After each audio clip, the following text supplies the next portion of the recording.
ராசிநாதன் 7ஆம் இடத்திலிருந்து 8க்கு மாற போனாலும் அவரும் 9, 10, 11ஆம் பாவகங்கள் எல்லாம் கடன் தொல்லைகள், நோய் தொல்லைகள், எதிரி தொல்லைகள்னு போட்டு பெரிய அளவில் ஆகா ஓகன்லாம் சொல்ல வேண்டாங்க. பள்ளிக்கூடத்துக்கு போகிற பிள்ளை பள்ளிக்கூடத்துக்கு தான் போகுதுனான்னு தெரியல, வேலைக்கு போகிறவன் வேலைக்கு தான் போகிறானான்னு தெரியல. எப்பப்பாரு அக்டோபர் 18ஆம் தேதிக்கு பிறகு வெளிநாடு வெளிமாநிலம் போக வேண்டும் என்கின்ற எண்ணத்தில் இருந்தவர்களுக்கு உச்சகுரு ராசியை பார்க்கிறார் என்றாலே தொட்டது தொடங்கக்கூடிய, கனவுகள் நனவாகக்கூடிய, நினைத்தது நடக்கக்கூடிய இந்த மாதத்துல எல்லாம் நல்லது நடந்துருமா? இல்லை. 7.5 சனி என்னை ஆட்டி வைக்கல, ஆட்டோன்னு ஆட்டி வச்சிருச்சு. ஒரு முதலாளி ஸ்தானத்தில் இருந்தவங்க கூட நான் டக்குன்னு வேற மாதிரி வெளியே சொன்னா வைக்க கொஞ்சம் என்ன யோசனை, என்ன பண்ணலாம், ஏது பண்ணா கிடைக்கும் அப்படிங்கிற யோசனைகள்.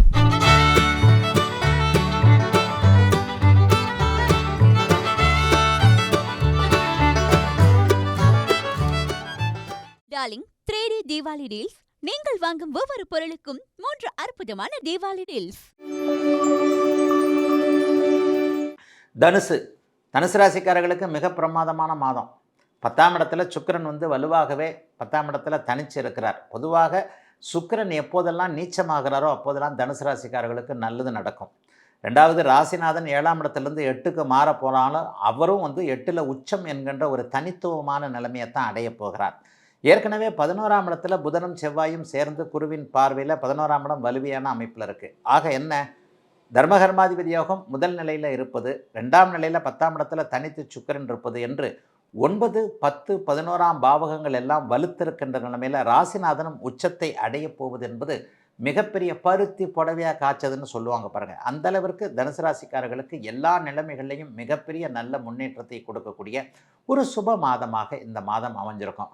போன வருஷம் இந்நேரம்லாம் பார்த்தீங்கன்னா தனுசு ராசிக்காரங்களுக்கு கடன் தொல்லைகள், நோய் தொல்லைகள், எதிரி தொல்லைகள்னு போட்டு வாட்டி எடுத்துக்கிட்டு இருந்தது. அந்த அமைப்பெலாம் இல்லாமல் இப்போ இந்த வருஷம் பிறந்ததுலேருந்து ஏப்ரல் மாதத்துலேருந்து கொஞ்சம் நல்லா தானே இருக்கிறீங்க. பெரிய அளவில் ஆகா ஓகன்லாம் சொல்ல வேண்டாங்க. ஏதோ அன்னாடம் வண்டியை தள்ளுற அளவுக்கு ஏதோ ஒன்று பொழப்பு ஓடிக்கிட்டு இருக்குது அப்படின்ற மாதிரியான தான் தனுசு ராசிக்காரர்களில் பெரும்பாலானோருக்கு இருக்கிறது. இந்த வண்டி ஓடிக்கிட்டு இருக்கிறதுன்றது இன்னும் கொஞ்சம் ஸ்பீடாக ஓடக்கூடிய நல்ல மாதமாக இந்த மாதம் கண்டிப்பாக அமையும்.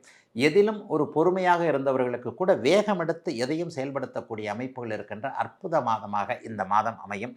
11ஆம் இடத்தில் இருக்கக்கூடிய செவ்வாய் எதையும் சாதிக்கக்கூடிய வல்லமையை கொடுப்பார். குறிப்பாக குழந்தைகளால் இதுவரைக்கும் கஷ்ட நஷ்டங்கள் அடைஞ்சவங்க, பள்ளிக்கூடத்துக்கு போகிற பிள்ளை பள்ளிக்கூடத்துக்கு தான் போகுதுனான்னு தெரில, வேலைக்கு போகிறவன் வேலைக்கு தான் போகிறானான்னு தெரியல, எப்பப்பாரு மொபைலையும் டேப்பையும் கையில் வச்சுக்கிட்டு என்ன பண்ணுதுங்க ஏது பண்ணுதுங்கன்னு கூடது தெரிய மாட்டேங்குது.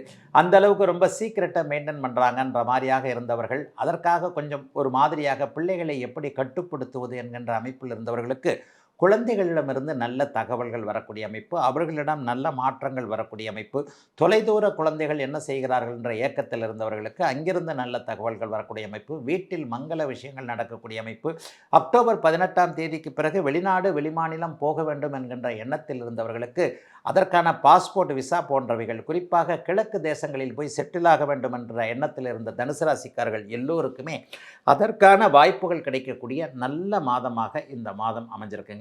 கணவன் மனைவி உறவு இணக்கமாக இருக்கக்கூடிய அமைப்பு, சிலருக்கு திருமணம் ஆகக்கூடிய அமைப்பு. ஏற்கனவே ஃபஸ்ட்டு மேரேஜ் நடந்து அதில் ஃபெயிலியர் ஆகி போச்சுங்க, டிவோர்ஸ் இப்போ தான் கிடச்சிது. செகண்ட் மேரேஜ் எப்படி இருக்குமோ ஏது இருக்குமோன்னு தெரியலையே, அவங்களுக்கெல்லாம் 2வது திருமணம் நன்றாக இருக்கக்கூடிய அமைப்பு என தனுசு ராசிக்காரர்களுக்கு பெரிய சோதனைகள் எதுவும் இல்லாத நல்ல மாதம் இந்த அக்டோபர் மாதம். மகர ராசிக்காரர்களுக்கு முதல் 2 வாரம் ஒரு மாதிரியாக இருக்கும். அப்படியே 18ஆம் தேதி உச்சகுரு உங்கள் ராசியை பார்க்க போகிறார். இது வரைக்கும் மலையை கூட தூக்க முடியலை, மலையே தான் எனக்கு இருக்குது, கடன் ஒரு மலையாக இருக்குது, நோய் ஒரு மலையாக இருக்குது, இந்த மாதிரியான அமைப்புகளில் எதுவுமே செய்ய முடியல, நீங்கள் தான் 7.5 சனி முடிஞ்சிருச்சுன்னு சொல்கிறீங்க, 4-5 மாதமாக ஒன்றுமே நடக்கலைன்னு சொல்லிட்டு இருந்தவங்க எல்லாரும் 18ஆம் தேதிக்கு பிறகு என்ன நினைக்கக்கூடிய அருமையான மாதமாக அக்டோபர் மாதம் இந்த மாதம் அமைஞ்சிருக்கு. என்னங்கய்யா நடக்க போகுது? ஒரு 50 நாளைக்கு உச்சகுரு உங்கள் ராசியை பார்க்க போகிறார். உச்சகுரு ராசியை பார்க்கிறார் என்றாலே தொட்டது தொடங்கக்கூடிய, கனவுகள் நனவாகக்கூடிய, நினைத்தது நடக்கக்கூடிய, எல்லா வல்லமையும் கையில் கிடைக்கக்கூடிய அற்புத மாற்றங்கள் நடக்கக்கூடிய அமைப்பு இப்போது மகர ராசிக்காரர்களுக்கு வருகிறது. உச்சகுரு உங்கள் ராசியை மட்டும் பார்க்கல, உங்கள் ராசிநாதனையும் சேர்த்து பார்க்க போகிறார். இந்த அமைப்பு பார்த்தீங்கன்னா இப்போ தற்காலிகமாக ஒரு 50 நாளுக்கு இருக்கும், நவம்பர் மாதம் முழுக்க இருக்கும், அக்டோபர் மாதத்தில் 18ஆம் தேதிக்கு பிறகு 12 நாட்கள் இருக்கும். ஆக இது அடுத்த வருடம் நடக்கக்கூடிய சில விஷயங்களுக்கு, அற்புத நல்ல மாற்றங்களுக்கு ஒரு முன்னோடியான ஒரு அமைப்பு இப்போது நடக்கக்கூடிய ஒரு அமைப்பு. ஆக எதிலும் ஒரு நன்மைகள், நல்லது, முன்னோட்டமான சில விஷயங்கள், அடிப்படை அம்சங்கள். இந்த மாதத்துல எல்லாம் நல்லது நடந்துருமா? இல்லை. நாளையிலிருந்து நீங்கள் நல்லா இருக்கிறதுக்கான பேசிக்கான விஷயங்கள் இதுவரைக்கும் நடக்காத விஷயங்கள்லாம் நடக்கும். திருமணம் ஆகாதவர்களுக்கு திருமணம் கைகூடக்கூடிய அமைப்பு, வாழ்க்கையில் மனைவி கணவன் பிரிந்திருந்தவர்களுக்கு சேரக்கூடிய வாய்ப்பு, குழந்தை இல்லாதவர்கள், குழந்தை இருந்தும் அதில் ஒரு சில குறைகள் போன்ற அமைப்புகள் இருந்தவர்கள், பணப்பிரச்சனையில் அவதிப்பட்டு கொண்டிருந்தவர்கள், லட்சக்கணக்கில் சம்பாரிச்சாங்க, கோடிக்கணக்கில் டர்ன் ஓவர் பண்ணாங்க. இப்போ என்னங்க ஒரு 1000 ரூபாயை கண்ணில் பார்க்கறதுக்கு ரொம்ப பெரிய ஒரு இதாக இருக்குது. 7.5 சனி என்னை ஆட்டி வைக்கல, ஆட்டோன்னு ஆட்டி வச்சிருச்சுங்க. அந்தளவுக்கு எனக்கு ஒரு பெரிய பிரச்சனையாக இருக்குதுங்கன்ட்டு ஒரு முதலாளி ஸ்தானத்தில் இருந்தவங்க கூட நான் டக்குன்னு வேறு மாதிரி வெளியே சொன்னால் வைக்கங்க, அந்தளவுக்கு வந்துட்டேங்க என்கின்ற மாதிரியாக இருந்தவர்கள் கடந்த 5 வருடத்திற்கும் மேலாக கிட்டத்தட்ட 7 வருடமாக சோதனைகளை மட்டுமே அனுபவித்து கொண்டிருக்கின்ற அத்தனை மகர ராசிக்காரர்களுக்கும் படிப்படியாக நன்மைகள் நடக்கக்கூடிய நல்ல மாற்றங்களை கண்ணுக்கு நேராக பார்க்கக்கூடிய ஒரு சுப மாதமாக இந்த மாதம் சர்வ நிச்சயமாக இருக்குங்க. பெரிய அளவில் நீங்கள் கஷ்ட நஷ்டங்களை எதையுமே இது பண்ண வேண்டாம். கணவன் மனைவி உறவு நல்லாயிருக்கும். பெண்கள் சார்ந்த விஷயங்கள் ஆண்களுக்கும், ஆண்கள் சார்ந்த விஷயங்கள் பெண்களுக்கும், வேலை நன்றாக இருப்பது, தொழில் நன்றாக இருப்பது, குடும்பத்தில் அமைதி இருப்பது, இதுவரைக்கும் இருந்து வந்த கணவன் மனைவி சண்டை சச்சரவுகள் இதுவரைக்கும் இருந்து வந்தது எல்லாமே வேறு மாதிரியாக அப்படியே மாறக்கூடிய அமைப்புகள் இப்போது மகர ராசிக்காரர்களுக்கு இருக்கின்றன. ஆகவே மகர ராசிக்காரர்கள் இதுவரைக்கும் எந்த அளவிற்கு பொறுமையாக இருந்தீர்களோ அந்த பொறுமை சார்ந்த விஷயங்கள் எல்லாத்துலேயுமே உங்களுடைய பொறுமை, அதாவது பொறுத்தார் பூமி ஆழ்வார்னு சொன்னாங்க இல்லையா, அந்த பொறுத்தார் பூமி ஆழ்வார் என்கின்ற அர்த்தத்திற்கு அப்படியே விடை காணக்கூடிய, அதற்கான பொருள் காணக்கூடிய நல்ல மாதமாக இந்த மாதம் அமைஞ்சிருக்குங்க. தொழில் நல்லாயிருக்கும். சமீபத்தில் வேலை இழந்தவர்களுக்கு புதிய வேலை கிடைக்கக்கூடிய, புதிய தொழில் அமைப்புகள் நடக்கக்கூடிய, வருமானங்கள் நன்றாக வரக்கூடிய, குடும்பத்தில் அமைதி இருக்கக்கூடிய, கொஞ்சம் என்ன யோசனை, என்ன பண்ணலாம் ஏது பண்ணால் கிடைக்கும் அப்படிங்கிற யோசனைகள் நல்ல விதமாக இருக்கக்கூடிய, எதிலும் சிறப்புகள் இருக்கக்கூடிய அருமையான நல்ல மாதமாக அமைஞ்சிருக்குதுங்க. அத்தனை மகர ராசிக்காரர்களுக்கும் இந்த யோகமான அக்டோபர் மாதம் 2025 அக்டோபர் மாதம் என்னென்ன பலன்களை தரப்போகிறது? இந்த அக்டோபர் மாதத்தில் மிக முக்கியமான நிகழ்வுகள் என்ன? ஏதாவது ஒரு கிரக மாற்றங்கள் இருக்கிறதா?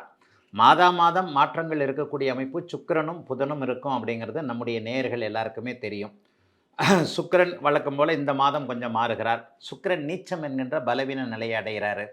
புதன் மாறினாலும் கூட குருவின் பார்வையில் வருகிறார்.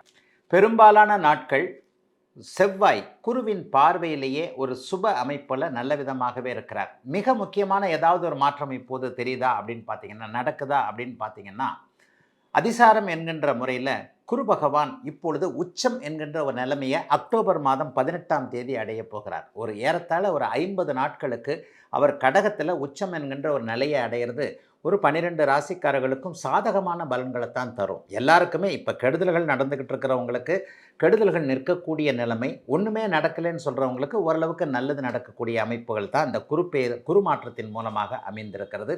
ஆக 12 ராசிக்காரர்களுக்கும் ஏதோ ஒரு விதத்தில் நன்மையை தரக்கூடிய அமைப்புகளில் தான் இந்த அக்டோபர் மாதம் இருக்குமே தவிர தீமையை தரக்கூடிய அமைப்புகள் கண்டிப்பாக கிடையாது. இப்பொழுது 12 ராசிகளுக்கும் தனித்தனியாக மேஷம் முதல் மீனம் வரையிலான இந்த ராசிகளுக்கு என்னென்ன பலன் பொதுவான அமைப்புகளாக இருக்கும் என்பதை பார்க்கலாம். இந்த பலன்கள் உங்களுடைய ஜாதகத்தில் பிறந்த ஜாதக அமைப்பில் நல்ல தசாபுக்தி அமைப்புகள் இருந்ததுன்னா கூடுதல் நன்மைகள் கண்டிப்பாக இருக்கும். மோசமான தசாபுக்தி அமைப்புகளில் கஷ்டப்பட்டு கொண்டிருப்பவர்களுக்கு கூட ஓரளவிற்கு நல்ல பலனை தரக்கூடிய நிலைமையில தான் அமைஞ்சிருக்கு.